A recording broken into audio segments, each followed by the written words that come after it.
Welcome to the John and Heidi Show podcast, brought to you by DirecTV, 1-800-259-7646. Also brought to you by RVRealtor.com. If you're buying an RV or selling an RV, check out RVRealtor.com and the Dollar Shave Club. Here's John and Heidi. Thank you so much for listening on a Friday. Hey, baby, how's it going? Hey, good. How are you doing? Very good. We're here. It's a weekend. Got a lot of fun, exciting plans for a weekend, I hope. If we don't, I guess you got time to make them today. But I do want to tell you this. A new study says results from many studies take almost 2 years to be released. So and then by then they're obsolete, and there's there was no sense in doing the study. Too long to get the results from studies. I wonder, maybe you and I could do a study on the results of studies being released too soon. I think this guy released this willy-nilly. He should have waited a little while. So a new study says results from many studies take almost 2 years to be released. Yeah, and then they need a new study, which is silly. This is just ridiculous.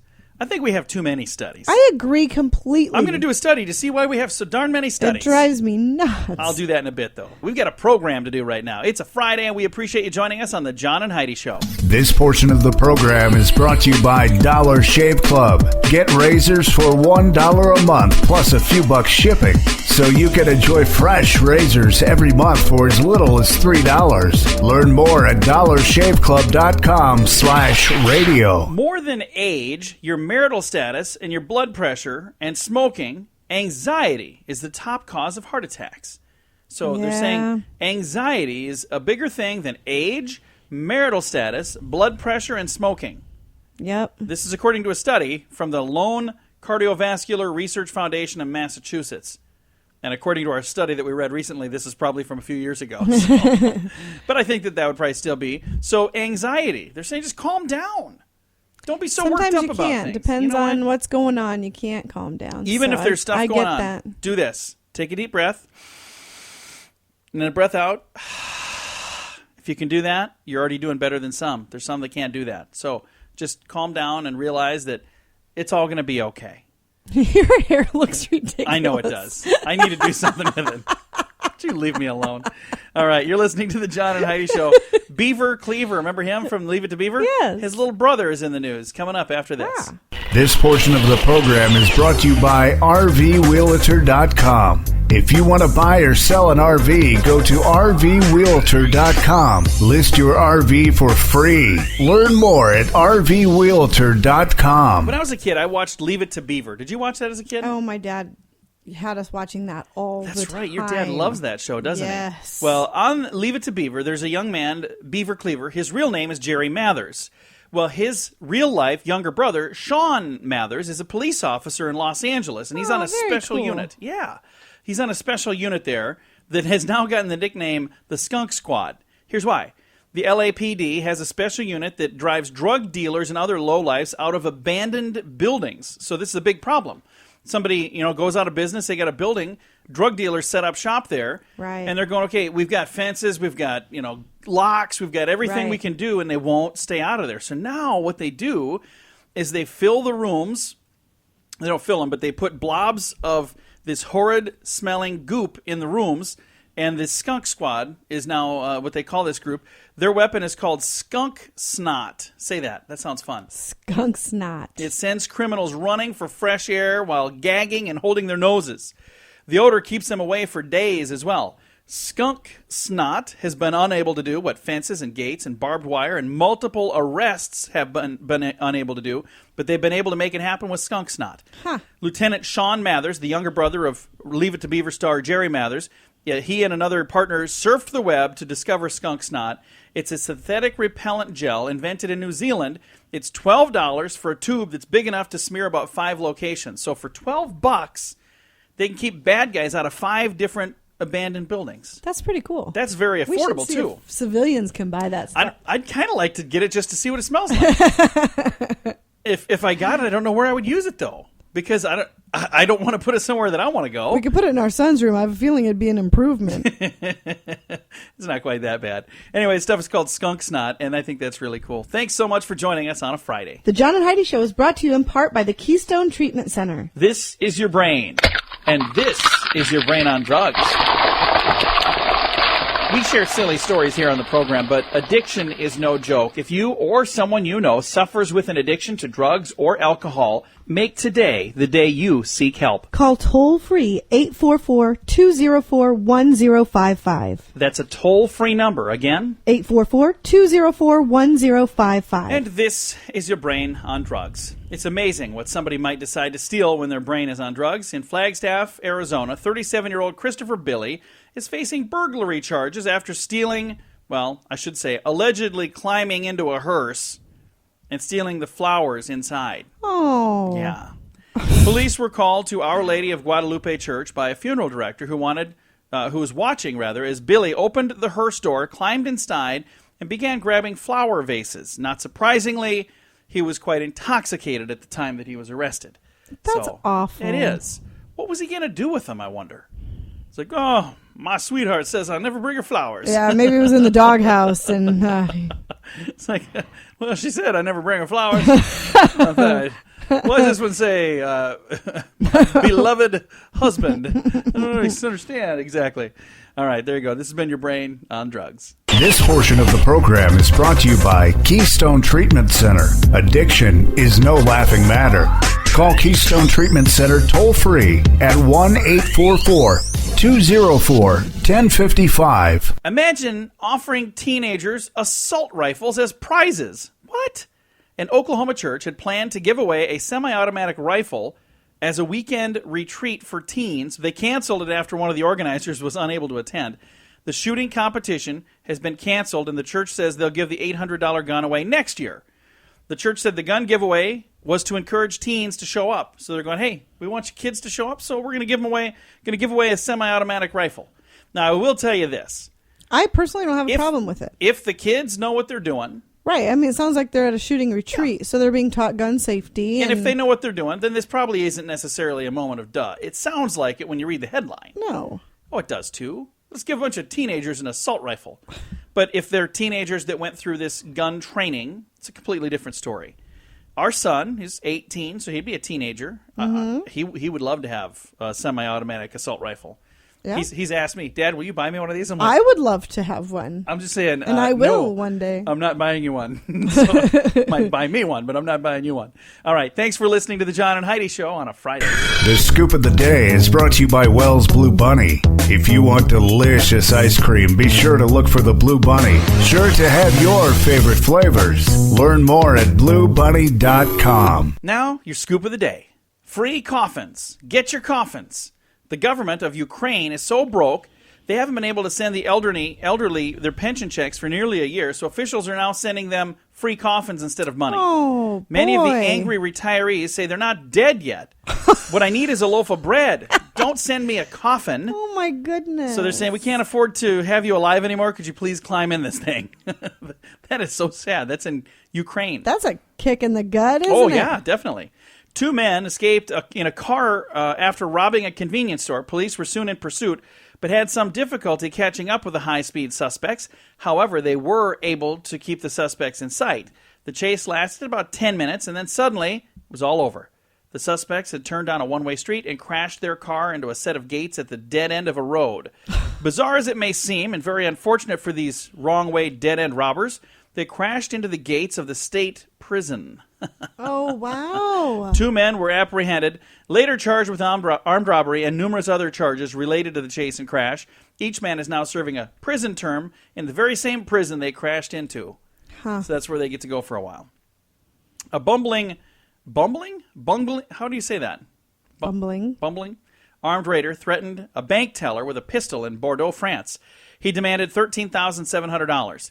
The teller said... That's pretty specific. Yeah. Teller said, I don't have that much. The bandit said, okay, then I want $6,800. The clerk then refused again. The robber said, okay, I want to get some money, and here's my bank card. Can I get it out of my own account? Oh, my gosh. He finally settled for money out of his own account. He already had. Yeah, and the police came over and picked him up at home. In Modesto, I think we might have read that a while back. In Modesto, California, a man was arrested for trying to hold up a bank without a weapon. Here's what he used. I'm showing His Heidi. Finger. My finger and my thumb. He was arrested for trying to hold up a bank without a weapon. He used his thumb and finger to simulate a gun, but unfortunately forgot to keep it in his pocket. Oh, wow. I think he meant to hold it in his pocket. They just laughed at him and he had to leave the bank. What kind of moron? First of all, you have to be a moron to rob a bank. Don't do that. That's dumb. Go get a job. There's something you can do if you're able enough to go rob a bank and get away. You're able enough to Then do you're something. able to get a job. Find Absolutely. something you can do and do it. All right. How about this for a King Kong love story? Apes don't usually carry off human females, but when it happens, it is terrifying. One of the most shocking incidents happened in 1914 when the president of France, his wife, was carried off by an escaped orangutan while she was suntanning in a Paris garden. The crazed ape hauled off the beautiful woman to the top of a tall tree and held her captive for 3 hours. The French First Lady was rescued, but the incident was kept a closely guarded national secret for over 40 years, and the story finally got out and people are talking about it. So this was back in 1914. It's more than 40 years. That's crazy. That is crazy. So this orangutan picked her up and was like, hey, baby, I like what you're advertising down here in this sunbathing incident, and carried her up to the top of a tree. You know what, though? I did just the other day watch a video online of a little boy, a 3-year-old boy that fell over a gorilla enclosure and dropped like 15 feet or something and was unconscious. He had broken his wrist and his head had a huge gash in it. Yeah. And the gorilla came over to him and everybody was screaming and freaking out thinking that he was going to hurt this little boy. And the gorilla picked up the little boy and patted it on the back and carried it like a baby over to the door where the caretakers could come to the door and get the little boy out. That is But awesome. the gorilla picked up the boy and set him gently right over by the door, carried him over there so that they could get to him and get him some help. I thought that was really, really cool. That's very cool. Yeah. Aww. Hey, you ready for a strange law? Sure. In Louisiana, it's against the law to gargle in public. Don't know why, but it is. Who would want to anyway? I don't know. I wouldn't really want Would to that do be an issue? That's not the kind of typically? thing you do in public, really. No. So there you go. This has been your strange law, and this has also been your scoop of the day. Coming up from the TV show Diggers on the National Geographic Channel, we have KG and Ringey on the way next. This portion of the program is brought to you by RoughToughKennels.com. Dog kennels and accessories sent to your front door wherever you live. Your dog deserves it. Learn more at RoughToughKennels.com. Thank you for listening to the John and Heidi Show on a Friday. I've got a few special guests on the line right now. I've got KG and Ringey from Diggers on National Geographic Channel. How you guys doing today? Doing great. Thanks. Fantastic. Great to be here. We're excited to have you guys on the program with us. Now, the 4th season of Diggers kicked off this Monday. Now, you're doing 2 episodes every Monday, is that right? Yeah, back to back. We're doing that all season long. We're going to have 2 brand new episodes on Monday at 10 Eastern, 9 Central, and it'll run for 8 straight weeks like that. There's 16 brand new episodes, so we've done now. This is season 4, and we've got 64 shows. Congratulations on that. Now, let's talk about how this concept actually got started. Tell us how you guys get started in this industry. Yeah. I mean, it was a kind of a really cool story because I was actually born and raised in Montana, and I grew up hunting and fishing, so I had hunting in my blood. And then Tim moved up to Montana from Iowa. We developed a friendship. We ended up getting metal detectors because I know where all these old mining camps, and I know all the property owners in the valley. So we went out, we started filming ourselves. We ended up making 6 of our own DVDs, putting YouTube videos out. Next thing you know, we had a bunch of production companies calling us, and we ended up on National Geographic. And, yeah, it's season 4 now, and it's just an incredible ride. And I watched a video that had the 2 of you sitting at a table full of stuff that you found, and it wasn't even everything. So how much stuff have you found with your metal detectors? Hundreds, thousands? I don't even know how I would estimate that, but literally thousands and thousands of things. In fact, when we make a show, like a digger show, it takes us a whole week. We'll go out and dig for a week for just 22 minutes of airtime. Yeah. So what people don't see are the thousands of holes of, say, like a flip top off a beer can or something that we dig up that we don't put on TV because it has nothing to do with what we're really looking for. On Monday night, I watched the episode with Butch Cassidy and the Sundance Kid. You guys were pulling out bullet after bullet after bullet. I'm like, piece of history right there, another piece of history. How cool is it that you get to do that all the time? Yeah, it's amazing. Like if you read history in a book, you kind of get lost. You don't think it's real. But when you can actually go out there and stand where these famous people stood, and film it and actually find artifacts that they had left behind and hold them in your hand. I mean, that's an incredible feeling, you know. And it's kind of neat with the show because they have the whole storyline. So a little kid sitting there watching it with his parents, you know, he gets to see, you know, he gets to visualize everything happening. So, you know, I mean, half of our following, I think, are kids. I mean, we got thousands and thousands of kids writing into us every day. You know, we love your show. We're getting a metal detector. I mean, it's really great. We got a good job. You can definitely tell by watching that you guys are having fun. Now, of all the things you've unearthed, what's the favorite thing for you or your favorite memory of all these things that you've found? Let's start with Ringey. What's yours? I have to go with that belt buckle I found. It was a Civil War belt buckle. It was in season 2, I believe, and it was an oval one, and I pulled it out of the ground, and I kind of knew what it was because I saw the shape of it, and I thought it was a U.S. buckle. And then when I brushed the dirt off, it said CS, and I knew it was from the Confederate States, and it was a once-in-a-lifetime find, and like the hair on the back of my neck stood up. I could barely talk, and I took off running around, jumped up on a tractor, jumped off of it, broke my foot. I just flipped out. It was the greatest thing ever. So that was pretty easy for you. Great. Pretty easy for you to recall which one was your favorite then.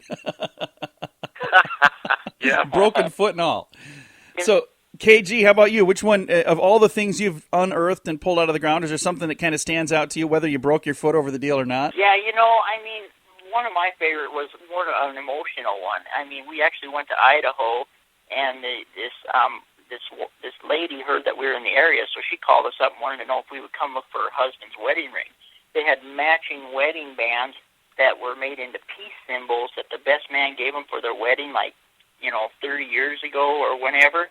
And he was actually feeding horses, and he was throwing hay over the fence, and he lost his ring. He thought he lost it there. He might have lost it in the garden. But we came in there, you know, and we had, like, production vans and everything. And the man, he was a big, proud cowboy. He was all embarrassed we were coming. But we looked for about 2-3 hours, and everybody kind of wandered off. And me and my camera guy were going along this fence, and I ended up finding his ring. We didn't tell anybody. We didn't even tell Ringey. So we went in the house at the end. We were laying everything on the table. Tim was throwing toys up there, you know, that his kid lost 30 years ago. So that was emotional and all in itself. So I reached in my pocket, and I dropped the ring in the guy's hand, and this big cowboy just melted. I mean, he started bawling. His wife was crying. Half the camera crew was crying. I think Tim might even had a tear in his eye. I'm still angry about it because they didn't tell me, and I was looking at this happening, and I got all choked up, and I'm like, I thought, I am not going to cry on national television. So I just turned around and walked off. Well, those are both very fun stories, and thank you so much for taking some time to share those with us today. All right. Well, thank you.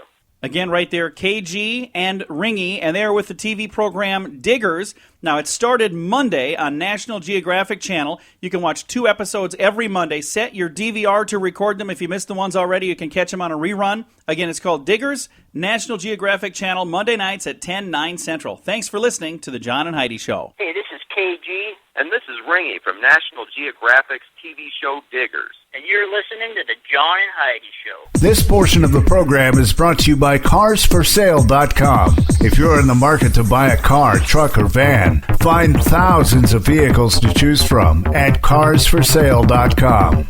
Today is a very special day, Heidi. You know what today is? What is today, I John? thought you'd never ask. It is Friday, the 24th day of July. It is Cousins Day. Oh, I love my cousins. Yeah, today is also National Drive-Through Day. I bet we'll celebrate that today. We celebrate that way most too every often. day. It's also National Tequila Day. Oh, I like that. I don't plan on celebrating that. I'll celebrate It that. is also Tell an Old Joke Day. So there you go. Old It's a jokes are fun about day. all I know. I know. Anymore. I don't know any new jokes. And my favorite jokes are old jokes. I have friends that they memorize jokes. Every Yeah. time I see them, they got these zingers. How do you do that? I can't.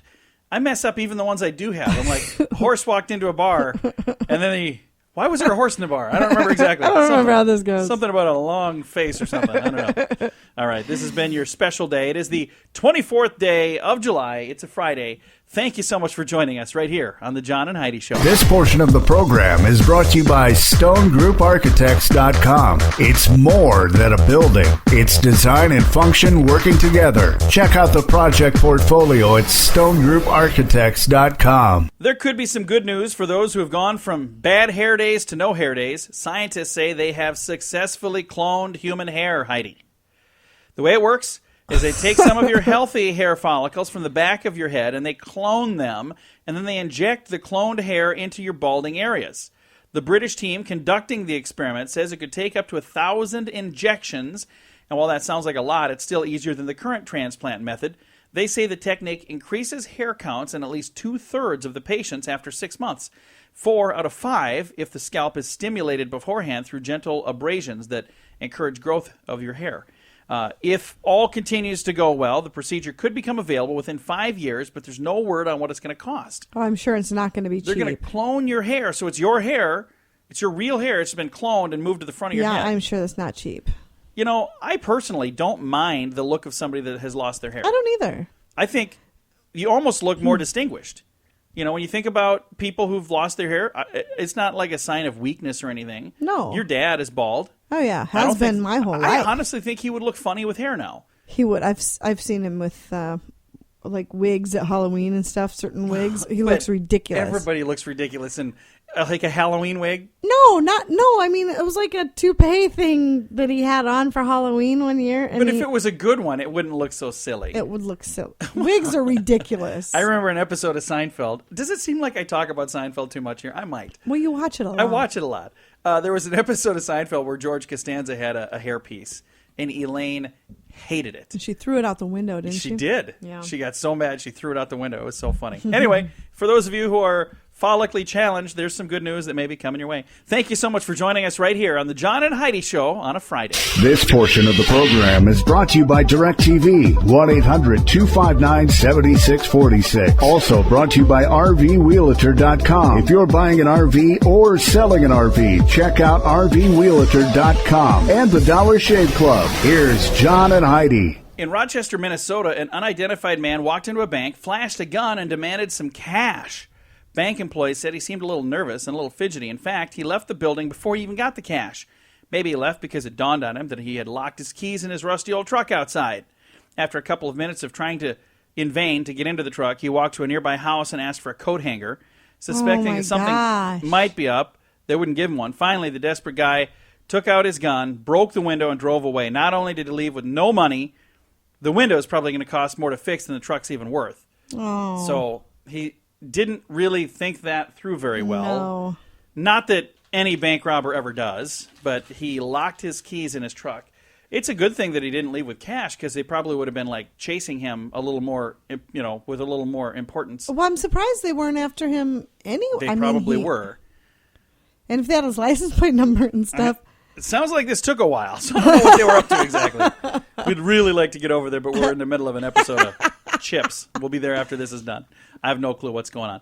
Coming up here in a moment, we got an interesting story about the flu. That's on the way in a bit. Thanks for joining us right here on the John and Heidi Show. This portion of the program is brought to you by GunUp.com. If you're a gun lover, you'll be in heaven at GunUp.com. Built by experienced military veterans, shooting sports competitors, and publishing professionals. They have awesome stories and articles that are read by millions of gun enthusiasts. Check it out at GunUp.com. A 70% chance of flu next month. Well, that's the kind of forecasting that health scientists are trying to move forward with as they include weather data in their attempt to predict outbreaks. In a recent study, 2 scientists reported they could predict more than 7 weeks in advance when the flu was going to be peaking in New York City. This is the latest in a growing wave of computer models that factor in rainfall, temperature, and other weather conditions to forecast disease. Health officials are excited by this kind of work, and they think that the idea could be used to fine-tune vaccination campaigns and other disease prevention efforts. At the same time, experts note that outbreaks are influenced as much or more by human behavior as they are by anything else. So they're saying the weather is a big factor, but another big factor is, human behavior. So they're not going to be 100% accurate. So that means they can be wrong and say, well, it's not our fault. It's your human behavior. That's what's wrong. All right. Thanks for joining us. You're listening to The John and Heidi Show. This portion of the program is brought to you by Dollar Shave Club. You can get razors sent to your door each month for just $1, plus a couple of bucks shipping. It's an amazing deal. Log on to dollarshaveclub.com/radio to learn more. That's dollarshaveclub.com/radio. Now, back to the John and Heidi Show podcast. I found a fun list here of possible inventions that now exist. What these are, things that somebody said shouldn't be done or couldn't be done, and now we do it. The first successful cast iron plow was invented in 1797. It was rejected by the New Jersey farmers because they thought the cast iron would poison the land and would make the growth of weeds more prevalent. So now they do that. An eloquent authority in the United States declared that the introduction of the railroad would require the building of many insane asylums because people would be driven mad with terror at the sight of locomotives rushing across the country. Yeah. Yeah. In Germany, it was proved by experts that if trains went at the frightful speed of 15 miles per hour, blood would spurt from the travelers' noses and passengers could suffocate while going through tunnels. Jeepers. Yeah. They were a happy bunch, huh? No. Commodore Vanderbilt dismissed Westinghouse and his new air brakes for trains, stating, "I have no time to waste on fools." So when they came in with this idea, hey, we got this idea for air brakes, they're like, get out of here, you fool. Those who loaned Robert Fulton money for his steamboat project stipulated that their names be withheld for fear of ridicule if they were known that they were supporting something so foolhardy for his steamboat. They're like, steamboat? You wanna drive down the river in a boat powered by steam? What are you, a moron? Then why'd they give him money? Because, I don't know. They figured they had extra. I don't know. In 1881, when the New York YWCA announced typing lessons for women, there were protests on the grounds that the female constitution would break under the strain of typing. In 1881, they're going, there's no way women could handle typing. Yeah. Are my you goodness. crazy? Men insisted that iron ships would not float, and they would damage more easily than wooden ships when grounding, and it would be difficult to preserve the iron bottom from rust, and that iron would deflect the compass, and we'd spin in all the wrong directions. So they were trying to say there's no way that's going to work. Joshua Coppersmith was arrested in Boston for trying to sell stock in the telephone. A well-informed people knew that it was impossible to transmit voice over a wire, so they said, that's illegal. You can't sell stock in this phony thing called a telephone. And the last thing on here, the editor of the Springfield Republic refused an invitation to ride in an early automobile, claiming they would be incompatible with my dignity of my position. He was the editor of a newspaper. Huh. I can't ride in no automobile. So it's fun to look back when people say something is impossible. It just means it hasn't happened yet. Doesn't mean Exactly. it's impossible. All right. Thank you so much for listening on a Friday. We're not quite done yet. Stick around. There's more to come on the John and Heidi Show. This portion of the program is brought to you by DirecTV. Call 1-800-259-7646. They have hundreds of channels to choose from, with many packages to fit your viewing desires. Learn more at 1-800-259-7646. Switched.com has a fun little thing here. It's called Nerdy Ways of Proposing. Okay. Now, it depends on who you are, if you're going to call this nerdy. Knowing your girlfriend's favorite hobbies is a great start to plan a proposal. For Bernie Pang, that meant using the game Bejeweled to ask Tammy Lee to marry him. Pang, a financial software programmer, spent a month tweaking the game so when Lee reached a certain score, a ring and a proposal would pop up on her screen. That is awesome. And they call that nerdy? I think that's awesome. No, that's fantastic. How about this? An NFL fan started a website to raise enough money for a Super Bowl ad where he would ask his girlfriend's hand in front of 130 million viewers. He actually got $75,000 without her finding out. It was too late, though. The TV time was gone. Instead of the commercial airing with advertisers backing during the favorite show, it was on, instead of the program that it was going to be on, the NFL big game, it was on Veronica Mars. So he still made it and still did it. Rather than make a commercial from scratch, one geek decided to take a well-known ad and personalize it for his future wife. A fake iPhone commercial ran through the same parts as a real estate spot, complete with "This is your music, this is your photos," but it ends with "This is your proposal." So it was a commercial for, an iPhone. Supposedly it was showing your music, your this, your that. Right. And then it was your proposal. And he just changed that. That's That's kind of cool. cool. A guy searching for an original proposal idea decided to make it happen through his work. With some help from people at AskJeeves.com, the man concocted a plan in which his girlfriend would look for her name on the search engine using his office computer. When she did, the smart answer at the top of the page was a picture of the couple next to a message, "Honey, will you marry me?" Aww. That's really neat. And one last thing on here. Again, this is from Switched.com, and they have, according to them, nerdy ways to propose. I think these are all cool. One guy told his girlfriend, Jenny, that he wanted to show her something he'd been working on. He gave her his password, a previous point of contention for the couple. And she opened his computer to find a happy picture of the duo. Per his instructions, she pushed the F12 button, and a picture of a wedding ring popped up with the proposal. That's sweet. So apparently she had asked for his password one other time, and he's like, I don't want to give you my password. So... I know what you're thinking already. I know all your passwords. Do you know my passwords? Oh yeah, I know. Yeah, we're pretty easy. Anybody listening probably knows our passwords. We're pretty stupid. So, all right. Thank you so much for listening to the John and Heidi Show. Now we got to go change our passwords. Mine's Heidi. I love Heidi. Yours, I'm sure, is I love John. Oh yeah. Oh, yeah. It's I love wine. Wait a minute. You're cheating on me with your passwords. Anyway, if you'd like to read these nerdy ways of proposing, go to Switched.com. Time to say goodbye, Heidi. Goodbye, Heidi. Goodbye, everybody. Have a great day. Thanks for joining us. You're listening to the John and Heidi Show. Time now for the bonus break. Only available here on the John and Heidi Show podcast. And your bonus break is brought to you by the Dollar Shave Club. Check those guys out at dollarshaveclub.com/radio. You'll see how you can get razors shipped to your door for as little as $3 a month. Now, if you want to go with some really high quality, best razor you've ever shaved with in your life, don't do the $3, do the $9. It covers all of the expense of shipping, the product, delivery. The only thing they don't do is shave you. I mean, it's everything else, and it's $9 a month, and that's the ones I use, and I absolutely love them. So go check that out, dollarshaveclub.com/radio. Now your bonus break. I'm going to let you choose, Heidi. Do you want to talk about 2015's best and worst cities for first-time homebuyers, or do you waste gas? I don't. You know what? You choose. I don't care. Either one of those would be great. I'm going to do the waste gas one. I've been holding this for a little while because people are traveling this time of year. I want to make sure I get to this before the traveling is all done. Right. Do you waste gas? CNNMoney.com offers 6 ways drivers typically waste gas on every trip. Number 1, racing away from green lights. When you take off, you're not racing anybody. Drive away slowly. Racing up to red lights. When you're driving down the street and you see a red light or a stop ahead, you should lay off the gas sooner rather than later and start to slow down. When you take your foot off the gas, you instantly start saving money. So every time you put your foot on the gas, you're costing money. When you take it off the gas, you're saving money. Another thing, confusing the highway with a speedway. Even if it doesn't involve acceleration, speeding wastes gas. The faster you go, the more air your vehicle has to push out of the way. How about bumper buzzing? Tailgating is a bad move for many reasons. First of all, it's unsafe, and tailgating wastes gas. Sounds counterproductive because you think, hey, I'm drafting behind this guy. No, that's not what happens. Every time the driver ahead taps their brakes, you have to do the same, and every time they accelerate, you have to do the same again. So unless they have their cruise set and you're driving exactly the same speed, chances are it's actually costing more than it's saving.